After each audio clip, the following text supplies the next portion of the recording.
Halo Malaysia, selamat pagi, salam sejahtera Malaysia. Malaysia kita punya, cintai Malaysiaku, kita jaga kita.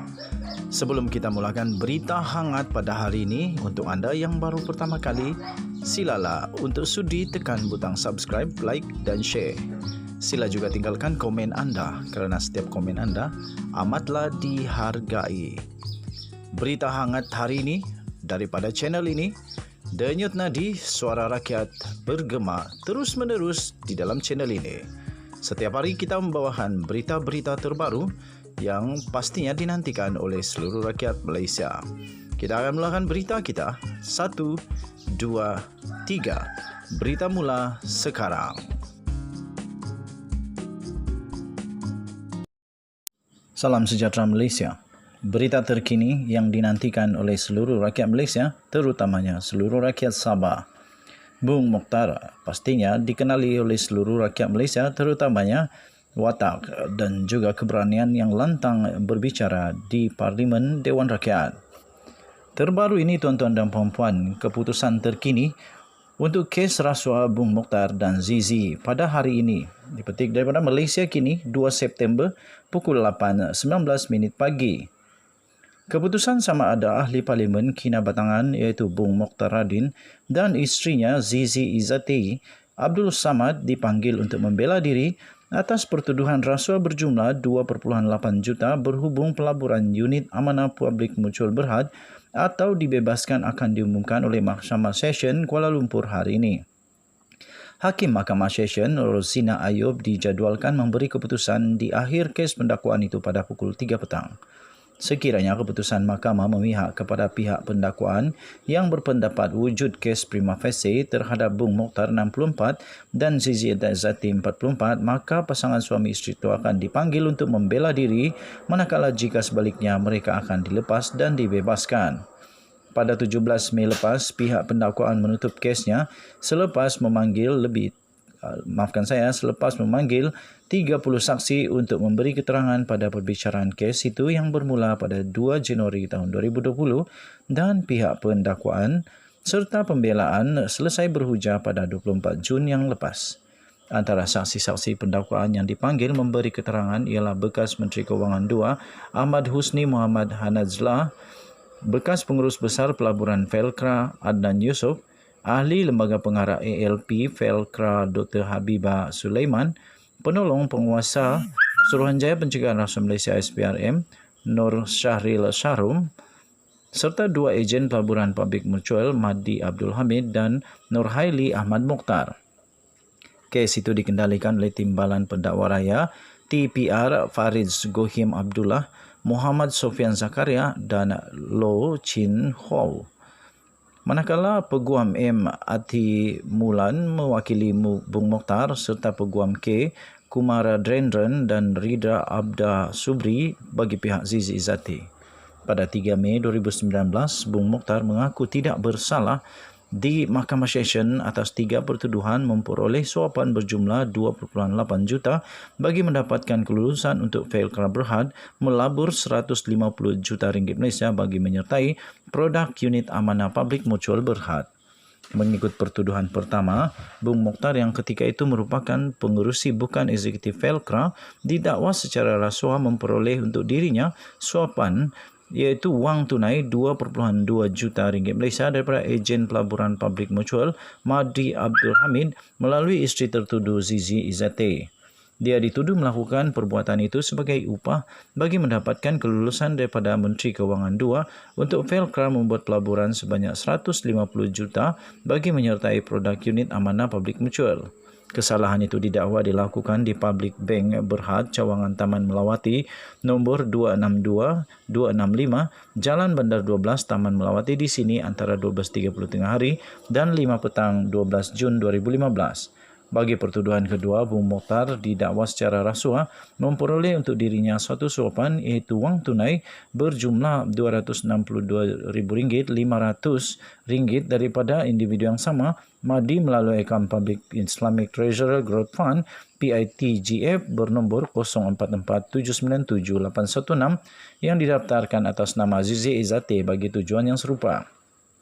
Bung Mokhtar juga dituduh secara rasuah memperoleh untuk dirinya suatu suapan iaitu wang tunai berjumlah RM377.500 daripada ejen pelaburan publik mutual Nurhaili Ahmad Mokhtar melalui akaun publik Ethical Sequel Fund PITSEQ bernombor 0447977824 yang didaftarkan atas nama Zizi Izzati bagi tujuan yang sama. Kedua-dua kesalahan itu didakwa dilakukan di lokasi yang sama pada 12:16 tengah hari dan 12:28 tengah hari pada 19 Jun 2015. Pendakwaan dikemukakan mengikut subsection 17(a) Akta SPRM dan boleh dihukum di bawah section 24(1) Akta yang sama yang memperuntukkan hukuman penjara tidak lebih 20 tahun dan denda tidak kurang 5 kali ganda nilai suapan atau RM10,000 mengikut mana yang lebih tinggi jika sabit kesalahan. Zizi Izzati yang juga pelakon mengaku tidak bersalah atas 3 pertuduhan bersubahat dengan suaminya berhubung perkara sama di tempat, tarikh dan masa serupa mengikut Seksyen 28(1)(c) Akta SPRM dan boleh dihukum di bawah subsection 24(1) Akta yang sama yang boleh membawa hukuman penjara maksimum 20 tahun dan denda tidak kurang 5 kali ganda nilai suapan atau RM10,000 mengikut mana yang lebih tinggi jika sabit kesalahan. Sekian berita, salam sejahtera, bye-bye.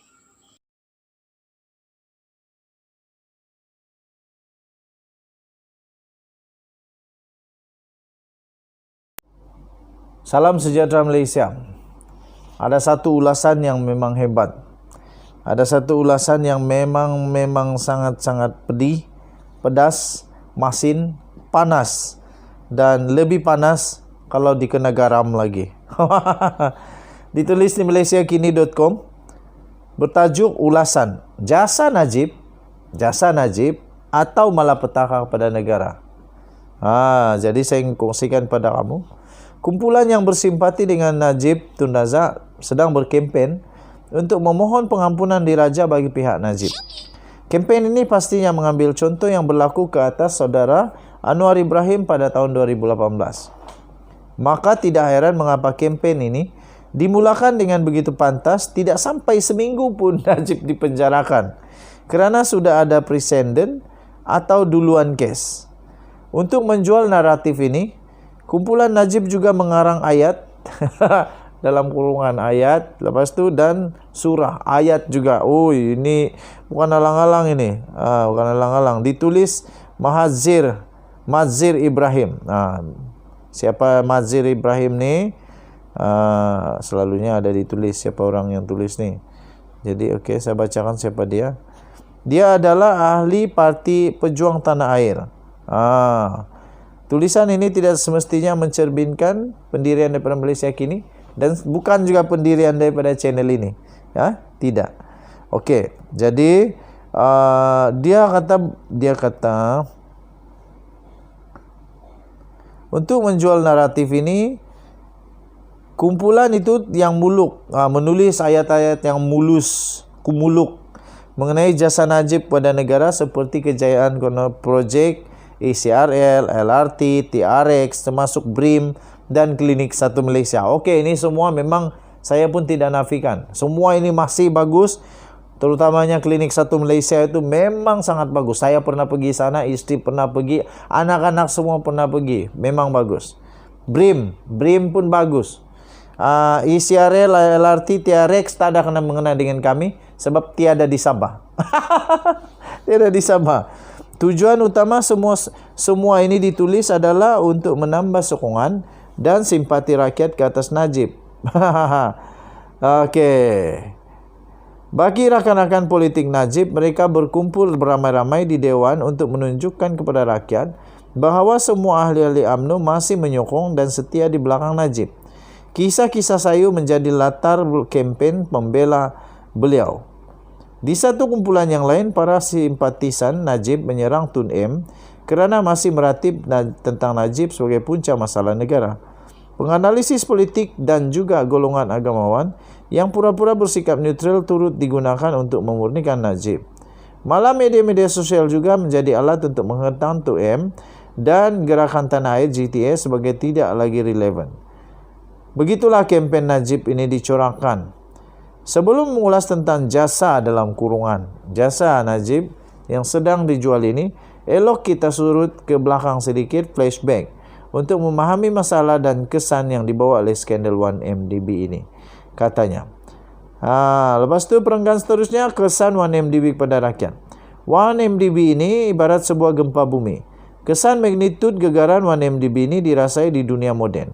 Money trail atau jejak wang 1MDB ini sampai ke Amerika Syarikat, termasuk masuk ke negara Eropah serta beberapa negara di Asia Barat, malah di Asia Tenggara sendiri seperti Singapura dan Thailand juga dikesan. Mungkin jika dinisbahkan gegaran gempa 1MDB dengan gegaran gempa bumi semula jadi, ia melebihi 7 skala Richter yang kesannya boleh menjadi tsunami yang besar. Gambaran gempa 1MDB ini cukup untuk menunjukkan bahawa betapa teruk dan buruknya skandal ini tidak setara dengan jasa Najib yang sedang dijajah ini. Okey, tuan-tuan dan puan-puan yang dihormati sekalian, untuk kamu membaca lebih lagi, kamu sila masuk di malaysiakini.com. malaysiakini.com bertajuk malaysiakini.com bertajuk ulasan jasa Najib atau malapetaka kepada Najib 31 Ogos tahun 2022. Okey, Denyut Nadi Suara Rakyat bergema di channel ini. Bye.